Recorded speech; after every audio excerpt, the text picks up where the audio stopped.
un conteo lentísimo que duró más de un mes, que llevó a la Jero, renuncia ¿hace de... cuánto nosotros hablamos de esto? Sí, hace... Si le recordás a nuestros, los que nos ven, hablamos hace mucho de esto. Estamos hablando hace mucho, sí, porque lo de las elecciones de abril fue también ahí parejísimo en el segundo lugar. ¿Quién entraba al balotaje? Estamos en junio, es un montón, estamos en junio. Jero, hablando de las elecciones en Perú, no importa cuando leas No, esto. sí. Aquel domingo 12 de abril, la certeza a la noche era que Keiko pasaba al balotaje. Ajá. El lunes, López Aliaga estaba segundo y Keiko salió a declarar que había un balotaje de derecha, pero 4 días después, el 17 de abril, Roberto Sánchez Palomino se impuso a López Aliaga y bueno, quedó segundo hasta que finalizó el escrutinio el 15 de mayo. Bueno, así que ahora... ¿Podrías recordar el tema de, a ver, capaz alguien nos está escuchando y dice, es un montón que dure tanto? ¿Es normal que dure tanto? En Perú sí, es bastante normal, el conteo siempre fue lento y en este caso también la primera vuelta que hubieron 35 candidatos a presidente, que tenías que hacer 7 marcas, también... Muy complejo todo. Sí, muy complejo, además que volvió a ser un país bicameral, como estábamos diciendo con Maga aquella vez. Bueno, este es el resultado ahora del balotaje, nos están viendo los votos a Keiko, pero está ganando por 700 votos. Es nada. Qué locura. 700 votos muy... y quedan 9 mesas. Arriba se ve pendientes 9 mesas. Que esas 9 mesas pertenecen a la región de Loreto. ¿Y qué nos dice eso? Y que, bueno, dentro de la región de Loreto están las provincias. Hay una que se llama Dantén del Marañón, donde hay favorable a Sánchez. O sea que Sánchez capaz termine empatando esto. O en esas 9 mesas va a quedar muy cerca. Pero el tema son los 1.500 actas que están observadas, sí.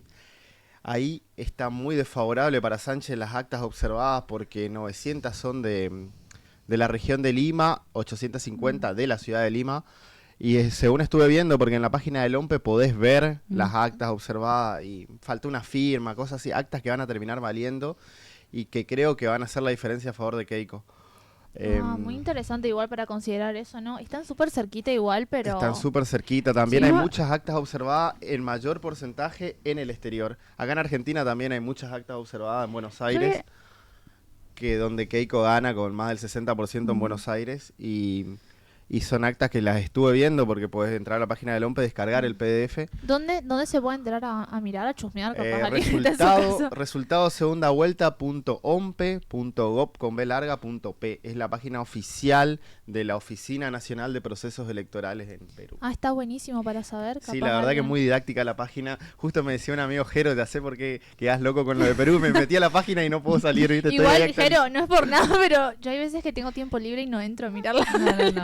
¿Cómo van las elecciones?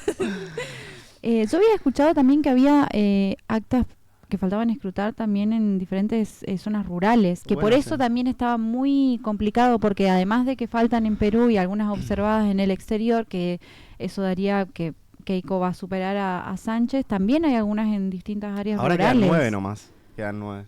Las últimas que quedaban eran de... Sí, ahora creo que esas 9 son también de zonas rurales, repartido con 4 que son de zona indígena. Porque está la Amazonia Norte, que esa era son las 200 actas que les estaba viniendo bien ahora, pero se están agotando. Que estaban haciendo que Sánchez estuvo primero hasta ayer. Pero... ¿Y cómo, a ver, el clima en Perú, la gente, qué quiere? Ya hay algo como, a ver, hay veces que como que se ve que la comunidad, que el pueblo quiere que alguien gane, que se ve muy fuerte, y hay veces que está medio reñido ahí. ¿Cómo vos lo viste? ¿Estuviste investigando al respecto? ¿Qué ves? Sí, estuve hablando con peruanos que estaban en el partido de Juntos por el Perú, apoyándole a Sánchez, y me dijo ayer de que estaban angustiados, de que ellos están viendo de que la derrota es clara en tema de votos observados, que ahí está bastante irreversible porque las regiones donde es favorable a Sánchez no son tantos los votos observados en Cusco o en Puno, como sí lo son en Lima, donde es favorable a Keiko, sí. Sí. Bueno, recordemos que es el cuarto balotaje al que se enfrenta Keiko y siempre fue muy reñido. Estaba viendo y siempre es 49-50, 50-50. Ahí nomás. Sí. Sí, el primer balotaje Keiko lo tuvo a los 36 años, ahora parece que... ¿Cuánto tiene esta ahora? tendencia. Ahora tiene 51. El primer balotaje fue en el 2011, donde perdió contra Ollanta Humala por 500.000 votos. Después perdió contra Pedro Kuczynski en el 2016 por 44.000 votos. Después perdió con Pedro Va Castillo. disminuyendo, decreciente la... Después perdió con Pedro Castillo en el 2021 por 44.000 votos. Wow. Sí. Y ahora lo que le está dando la ventaja clara son los votos en el extranjero. Creo que es la primera vez que se está viendo que una elección se haya definido por el voto en el extranjero, porque dentro de Perú está ganando por 70.000 votos Pedro Sánchez. Es muy interesante. ¿Y qué nos dicen estos resultados, Keiko, en términos de políticas, en términos de promesas electorales? ¿Cómo viene? ¿Podrías hacer un súper resumen por ahí? Pasó hace mucho, Jero, tu análisis y el de Maga. ¿Podrías comentar un poco al respecto? Y va a seguir la línea de los políticos de derecha, va a estar alineada a Milei. También estábamos hablando de que es el balotaje en Colombia y está primero de las Priella, y bueno, estaban ahí, viste, tanteándose entre los dos. También en Colombia haciendo campaña por Perú salió Petro a decir de que ganaba Sánchez, y de las Priella apoyando a Keiko. Y no, y va a ser ese delineamiento hacia la derecha, y la verdad que puede ser también de que ganen en Colombia y que se vaya marcando ahí de color azul de derecha cuando vemos los mapitas, viste, que el rojo de la izquierda. Sí, todo algo para aportar acerca de eso es que, bueno, primero que es una situación que viene dando en varios países de Latinoamérica. Lo vimos en Chile, por ejemplo, hace poco. Algo parecido está pasando en Colombia. Bueno, acá en nuestras elecciones presidenciales, en el balotaje, también fue como candidatos, uno más de izquierda y otro de ultraderecha. En Brasil probablemente también, porque está subiendo mucho la imagen de el hijo de Bolsonaro. Y también lo que decían muchos analistas, que hoy en día, o por lo menos los últimos, no sé, 10 o 15 años en América Latina, la gente está votando más por la negativa que por un proyecto político al que adhiere. El voto anti es total. El voto castigo igual también, ese también. Que un candidato le dé un apoyo al otro le resta a ese candidato que está recibiendo el apoyo en vez de sumarle como era antes. Hoy en día se analiza más la imagen negativa de los candidatos que la intención de voto, digamos, porque se vota mucho la negativa. Eso está pasando en Colombia, sin duda. Uno piensa como, bueno, Petro duplicó, haciendo una analogía con estas elecciones, duplicó el salario mínimo de los trabajadores en Colombia, y así con un montón de datos, y de repente un chabón que vive en Italia, millonario, abogado de gente muy oscura, saca todos los votos que sacó, y uno no entiende. Y entonces, otra cosa que me parecía muy interesante es que la polarización o la grieta, digamos, en las sociedades pasa en muchos Por ejemplo, lugares. Keiko no lo hubiese ganado a López Aliaga, que es más de centro, porque Keiko tiene mucho voto anti por lo que fue su papá en los 90, y Roberto Sánchez tiene mucho voto anti por ser de izquierda, por ser comunista, como se declara él, psicólogo rural, especializado en pacientes con VIH, psicólogo. Ah, mira. Sí, bueno interesante, saber, buen candidato. Sí, yo pensé que cuando lo escuché en el debate, que estuve viendo el debate peruano, bastante bien, me sorprendió mucho. Hasta me pareció un poco mejor que Pedro Castillo, inclusive. Mucho mejor que Pedro Castillo. O sea, si bien mantienen la misma línea, me parece que es como que me parece lo mismo que pasa con Cepeda en Colombia. No sé si mejor, pero como más... un político más moderado, con más oratoria, con más cancha en lo político, me parece que... Creo que igual lo mínimo que se estaría pidiendo para los políticos de hoy en día, no sé, yo como joven veo que hay mucha... A ver, en términos de políticos, de partidos, ¿cierto?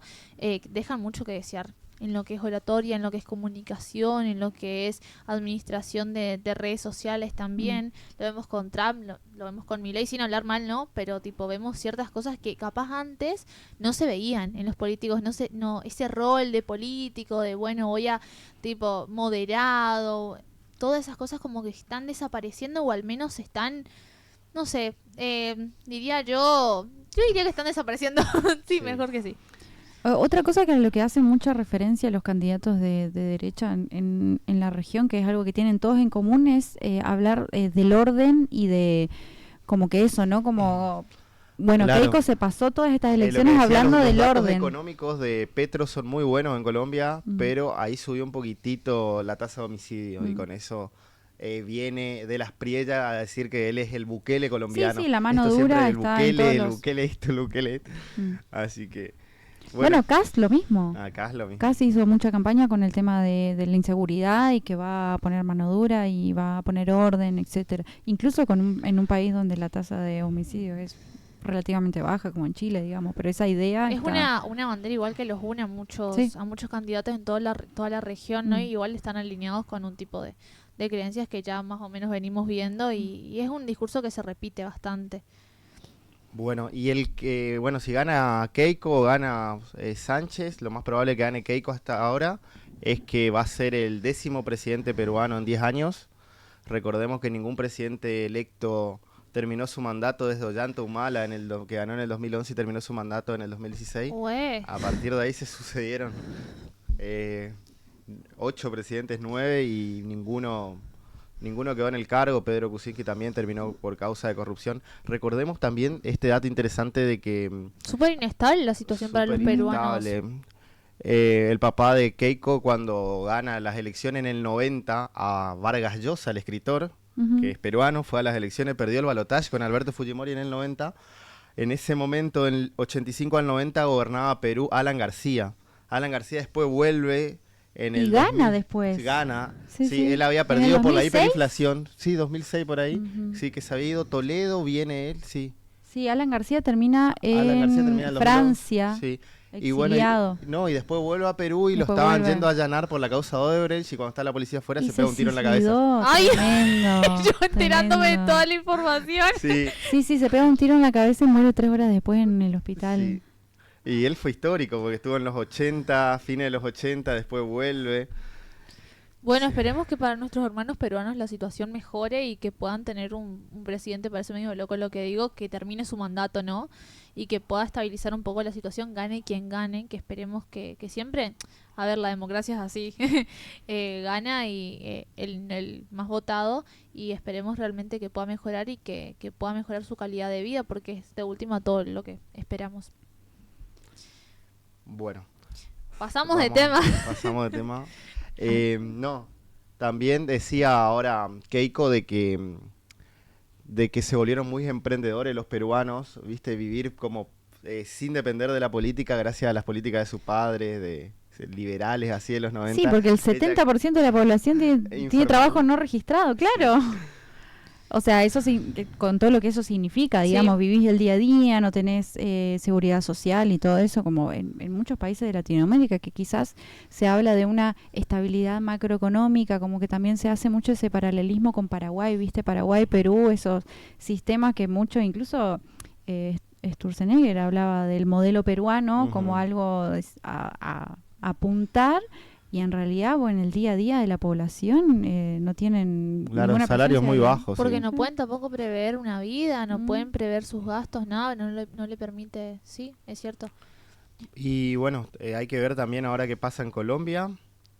Ya hay encuestas en Colombia donde sí marcan todas que va a ganar de las Priella, el candidato de derecha. Otro de derecha.